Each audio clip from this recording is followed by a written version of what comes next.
E aí, fiel, uma excelente quinta, dia de Corinthians na Libertadores, às 21 horas na Neoquímica Arena contra a equipe do Peñarol. Jogo importante para o Timão que, se vencer, pode encaminhar sua classificação para as oitavas de finais da Libertadores. Estou trazendo um corte com todas as informações, provável escalação do Timão para esse jogão de logo mais. Se inscreva no canal, deixa seu like. Se quiserem deixar a opinião de vocês aí nos comentários. E vamos com o vídeo. Tem muito de Corinthians também, porque é às 9 da noite, hein, o jogo entre Corinthians e Peñarol, e a nossa equipe já está por lá em outro ponto, então, da Neoquímica Arena, tá com um gramado bonito sendo aprontado. Ó a denúncia ali, ó. Estão encurtando ou estão alargando o gramado ali, o Jailson? Olha lá, ó. Olha lá, Donk. Já estão com a fita métrica ali medindo tudo, hein, Glaucia? Bruno, só estão ajustando as linhas, tá? A gente está desde cedo aqui, estávamos observando isso quando estávamos ali à beira do gramado, na nossa primeira entrada. O trabalho minucioso do pessoal para ajustar as linhas, para deixar tudo bonitinho. Tá um tapete, acho que não teremos esta polêmica de medidas não, Neoquímica Arena com seu belo gramado de sempre. Aliás, Dom, que é claro que isso também faz muita diferença para um bom futebol, para o desempenho do futebol. E a gente falava, né, amigos, de como esse trabalho do Diniz tem sido impactante no início, principalmente na parte defensiva. Mas aí, Dom, que a gente pode olhar também individualidades que têm crescido no trabalho do Diniz, que tem crescido nesse momento. Acho que o Garro fica como grande nome nessa questão, porque é o cara que sempre se espera muito dele, é uma peça que não tem substituição dentro desse elenco do Corinthians e quando está fora a gente sabe a falta que faz, mas no início de temporada muito ruim, e aí volta ao seu bom futebol com esse trabalho do Diniz, assim como outros jogadores. Falávamos também do Ranieri, né? Já foi usado no improviso como lateral, tem recebido elogios do Diniz. É legal da gente observar isso, Donk. Sem dúvida, Glaucia. Acho que quando a gente fala de individualidades nesse trabalho, o Garro é indiscutível o nome que mais se destaca, né? Até os números mostram isso. Dos 6 gols do time do Diniz, 4 assistências do Garro, e ele ainda participou de outro numa cobrança de escanteio como segunda assistência. O Corinthians criou 40 chances ao todo, 18 são do Garro, ninguém passa de 3, né, nesse período. Então, ele acabou se tornando, acho que faz parte até da história do Diniz, meio que aconteceu com o Ganso, por exemplo. Pois o Garro é um tanto semelhante, e até na questão da liderança, da confiança, com ele usando braçadeira de capitão. Então, acho que isso também acaba chamando muita atenção desse protagonismo do Garro. Eu gosto também muito de falar de alguns jogadores jovens, o quanto que pode potencializar. O Bidon, acho que tem tudo a crescer, até com o Corinthians tendo um ponta esquerdo, o jogo acaba caindo muito pro lado esquerdo. Então a gente vê o Bidon flutuando muito, né? Saindo da direita, se associando com o Garro, muitas vezes com o Kaique. O André, e o André acho que vai ter uma grande demonstração do lado até pessoal do Diniz, no momento que ele tem 2 cartões vermelhos. Acho que é um técnico muito adequado para esse tipo de situação. A gente também comenta muito isso sobre o Diniz, né? Desse trato com os mais jovens e de como ele consegue também gerenciar isso nos elencos. E eu acho que ele vai contornar essa situação do André, que tem muito potencial, né? Não à toa já teve proposta. Deve ser titular hoje, né? Eu acho que não tiraria por conta desse episódio, das expulsões, e até pensando que ele não vai jogar no fim de semana, né? Sim, cumpre suspensão, então acho que faz sentido mantê-lo. Acho que essas acabam sendo as individualidades, mas da semana destacar muito o Ranieri, né? Porque foi improvisado na lateral direita e talvez tenha sido melhor em campo na vitória contra o Vasco. E aí até dentro desse trabalho de recuperação que o Diniz também costuma fazer, né? Eu acho que o Ranieri vem muito nessa esteira, também vinha sendo muito criticado, também estava um pouco mais abaixo, e agora a gente vê como ele também cresce nesse momento em que o coletivo, obviamente, cresceu, mas ele também até podendo fazer outras funções. E o Diniz tem falado muito, né? Eu acho que também você bem pontuou essa questão de conversar e tudo mais, ele tem trazido até a público isso, né? Exato, né? E acho que isso acabou, a gente está falando das individualidades, mas coletivamente o time acaba se tornando muito sólido, e ainda até no aspecto defensivo, que a gente não fala necessariamente sempre de atuações do Hugo ou do Gustavo Henrique, embora tenha sido muito elogiado, mas o Corinthians como time tem se defendido melhor, né? A ver se vai conseguir manter esse padrão. Gol vai tomar em algum momento, né? Não vai ficar a temporada inteira sem sofrer gols, mas o Ranieri também tem sido importante em relação a isso. E ainda no aspecto de individualidade, acho que a grande dúvida é o que a gente estava falando lá na primeira hora, né? Quem vai substituir o ponto esquerdo, né? Porque o Kaique também era um dos que vinham se destacando, até pela continuidade que vinha tendo, algo que nunca conseguiu desde que subiu da base. Até pra gente arrematar também, devolver lá pros companheiros, Donk, deve ser a estrutura que a gente vem acompanhando do time do Diniz, né? Deve ser a mesma estrutura tática e as peças que a gente considera titular aí dentro desse elenco. Uma mudança ou outra, caso do substituto substituto do Kaique, mas acho que também não teremos grandes surpresas para esse jogo de hoje. Não acredito nisso, acho que o Diniz deve manter a base do trabalho, até porque tem sido uma constante, repetindo as escalações, né? Ele só foi mudar uma escalação pela primeira vez quando foi forçado por conta de expulsão, de jogadores suspensos, mas de resto ele manteve a escalação nos 3 primeiros jogos, e aí a dúvida é muito em relação a esse ponta esquerda. O Vitinho, porque mantém a estrutura, né, do ponta mais agudo, acho que isso também, como o jogo acaba caindo mais pela esquerda, também traz muito do Bidu, e o Bidu, num grande momento, fez o gol da vitória no último jogo, ou esse jogador para construir um pouco mais, que aí seria uma pequena mudança em relação ao estilo de jogo. Então eu estou muito curioso para ver a escalação, sobretudo quem vai ocupar esse espaço no Corinthians, se vai ser mais uma vez o Vitinho ou se vai ter alguma alteração. Bruno, amigos, a gente segue aqui na Neoquímica Arena acompanhando este dia de Libertadores, jogo exclusivo aqui na tela da ESPN e no Disney Plus. Corinthians e Peñarol. Corinthians com 2 vitórias nessa Libertadores, líder do seu grupo, e claro que também a partida de hoje é importante para seguir nessa pegada, já pensando em classificação e sequência da competição, amigos. Vocês podem... certinho. Tá certinho, tá na medida. Qualquer coisa a gente manda o Donk lá pra medir, assim, Fita ó. métrica, fita Não, métrica. vai com palmas. Quantos... Traz uma trena, traz uma trena. Tem, isso aí. Porque isso aí tá dando confusão, vocês já viram, né? Mas vocês podem continuar com a gente. De novo, a gente vai colocar aquela tela que mostra exatamente o desempenho, o retrospecto de cada time na temporada. E de novo, essa maldita história. Olha lá, Jailson. Maldita história De nada. novo isso aí, Você viu aonde? Aqui primeiro. E já me aborreceu, Jailson. 27 jogos do time brasileiro, 16 do uruguaio, viu, Celso? A gente tá nessa história aí que o Jailson trouxe pra gente há algumas semanas. Essa história, poxa, os brasileiros ficam poupando na Sula e tal. Mas aí o Jailson mostrou, claro, eles poupam porque eles às vezes têm até o dobro de jogos dos outros times. E de novo vai ser uma realidade, então, que o time brasileiro vai enfrentar agora contra um uruguaio. Entre tantas discussões, primeiro, essa questão do substituto do Kaique, entre Lingard e Vitinho. O Donk falou bastante sobre isso. Para vocês, quem deve ser o substituto? Complicado, hein? Complicado. Assim, eu vou Joga falar... o colete pro alto, quem pegar... Então, vou falar... Vou ver o que o Donk, que a Glaucia acha, que o Celso também.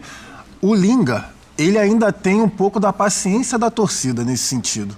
Ao meu ver, tá? Aí é uma opinião particular. Ou é um pouco de paciência, esperança... Tem que esperar, vamos esperar o que esse cara vai fazer, acabou de chegar, ainda não tem tanta minutagem, blá, blá, blá, vamos ver. O Vitinho, ele tem que... Vitinho, vamos lá, Vitinho, ó. Atividade aí, tu vai entrar como titular porque o Kaique se machucou e você tem a oportunidade de fazer aquela função ali pelo lado esquerdo. E eu acho que é esse o ponto, só que aí o Vitinho é aquilo.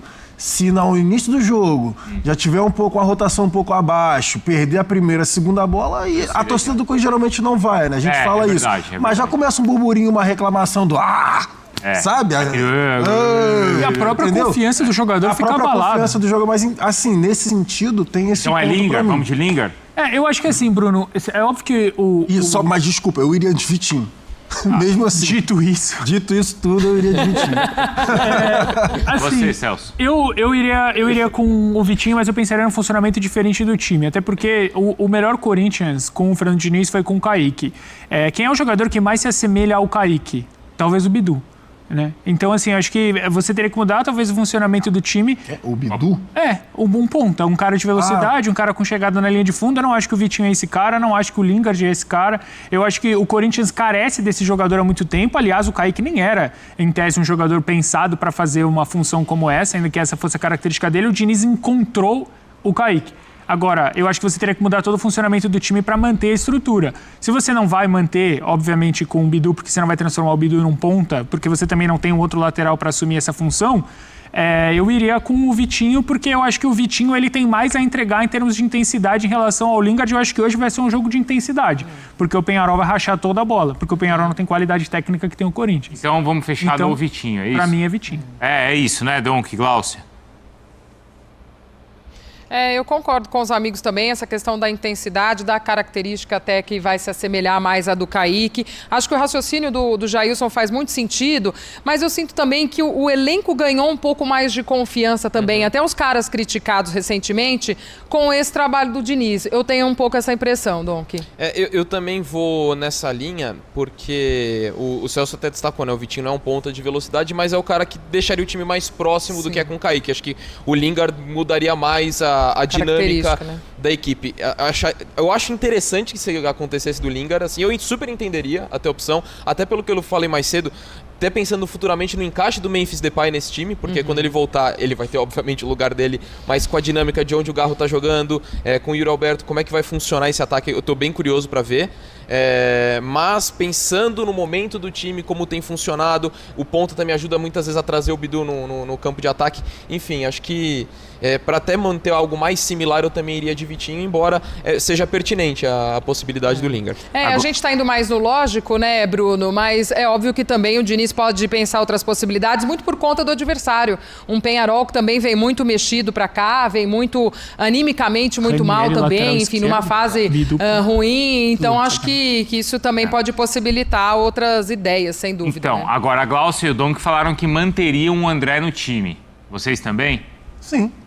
Não tem um risco aí de ser jogo de Libertadores, mas aí não é possível que ele não tenha aprendido, né, cara? Vamos lá, vamos lá. Já, com certeza. Jogador profissional, independentemente da idade que ele tem que estar em campo. Não interessa se o jogo é contra o diabo ou se o jogo é contra o santo. Ele tem que se segurar dentro de campo e, assim, até porque, Bruno, isso com certeza entra na avaliação. Se é um jogador que pensa em atuar na Europa, atuar em alto nível fora do país, aqui, fora do Brasil, você não pode, é jogo contra um adversário que vai tentar tirar o André do sério, então vamos proteger e colocar no banco. Mas às vezes não é assim, o cara não tá preparado para esse tipo de jogo. Mas ele já... Tem isso, essa percepção. Não pode ter isso? Então, mas tecnicamente ele já demonstrou que é um ótimo jogador, né? O segundo volante ali tem que botar a cabeça no lugar. Acho que ainda mais depois da segunda vez, né? Sendo recorrente, que aconteceu agora contra o Vasco ali, certeza absoluta que rolou uma conversinha ali, né? Uma resenha mais uma conversa, né? Portas fechadas, pra não expor, até porque é um garoto. Mas aquela, meu parceiro, vamos lá, né?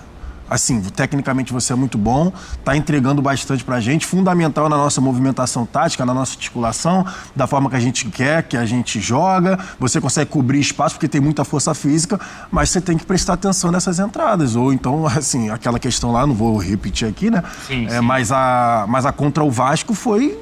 Aqui, o Thiago Mendes e ele se provocando desde o início, ele acabou dando no meio do Thiago Mendes. O Bruno Andrade, até Donk, Glaucia contou mais cedo ali no Fala Fonte, que até o mercado, assim, já tem essa atenção. Mas é isso. Do tipo, olha... atenção. O valor desejado e sonhado, 20 milhões de euros, não sei se chega a isso, né? A proposta anterior era inferior a isso, mas o mercado já tem essa atenção tomara que isso não prejudique essa questão do valor, até porque na Itália não é só o Milan, segundo o Bruno Andrade, mas outros clubes de lá também ainda mantêm o interesse mais com esse olhar atento para essa questão disciplinar aí do jogador, Glaucia.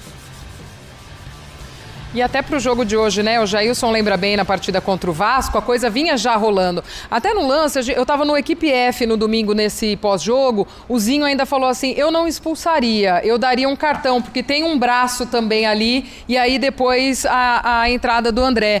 Mas eu acho que até para o jogo de hoje, Dom, que a gente sabe também a característica dos jogadores uruguaios e do futebol uruguaio, daquela coisa mais física e até de uma provocação maior, importante também para o André isso, para sentir esse clima ali dentro, que vai ser muito diferente pensando nessa questão. Ou ele já está com a música na cabeça para pedir caso saia o terceiro cartão, né? É verdade.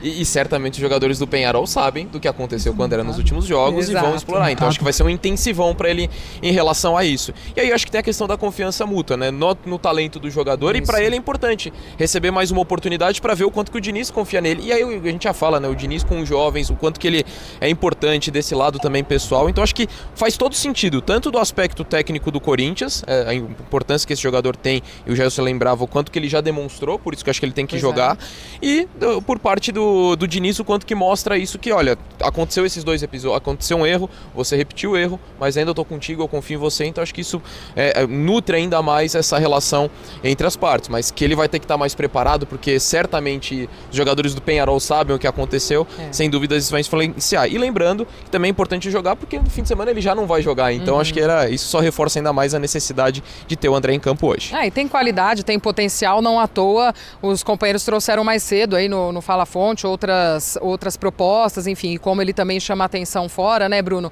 Porque é um jogador de potencial, um jovem, então acho que tudo isso só vem a contribuir para que ele hoje entre, faça um bom jogo e retome e prove mais uma vez o jogador que é. E vou trazer aqui agora mais algumas informações desse próximo jogo do Corinthians nesta quinta contra a equipe do Peñarol às 21 horas na Neoquímica Arena, com transmissão da ESPN. Estou trazendo a classificação aqui do grupo do Timão. Corinthians, 2 jogos, 2 vitórias, 6 pontos, líder do seu grupo. Vai enfrentar a equipe do Peñarol, que está na 3ª colocação, não venceu ainda nesses 2 jogos, 1 empate e 1 derrota, 1 ponto no seu grupo da Liberta. Estou trazendo aqui agora um recorte dos últimos 5 jogos da equipe do Peñarol, e aí está o Campeonato Uruguaio e também a Libertadores. Desses 5 jogos são 3 derrotas e 2 empates. O último jogo que eles fizeram neste final de semana, mais especificamente no domingo, enfrentaram a equipe do Wanderers jogando fora de casa e foram derrotados pelo placar de 1-0. Já a classificação do Campeonato Uruguaio, a equipe está na 3ª colocação, 13 jogos, 23 pontos somados. Estou trazendo um recorte dos últimos 2 jogos entre Corinthians e a equipe do Peñarol na Sul-Americana de 2021. Corinthians perdeu os 2 jogos, jogando na Neoquímica Arena, perdeu pelo placar de 2-0, e jogando lá no Uruguai foi derrotado pelo placar de 4-0. Enfim, jogo importante para o Timão, jogando em casa, com certeza a Neoquímica Arena vai estar lotada. Se vencer a equipe do Peñarol, encaminha muito bem a sua classificação para a próxima fase da Libertadores. Se inscreva no canal, deixa seu like, se quiserem deixar a opinião de vocês aí nos comentários, e até o próximo vídeo. Valeu, fiel.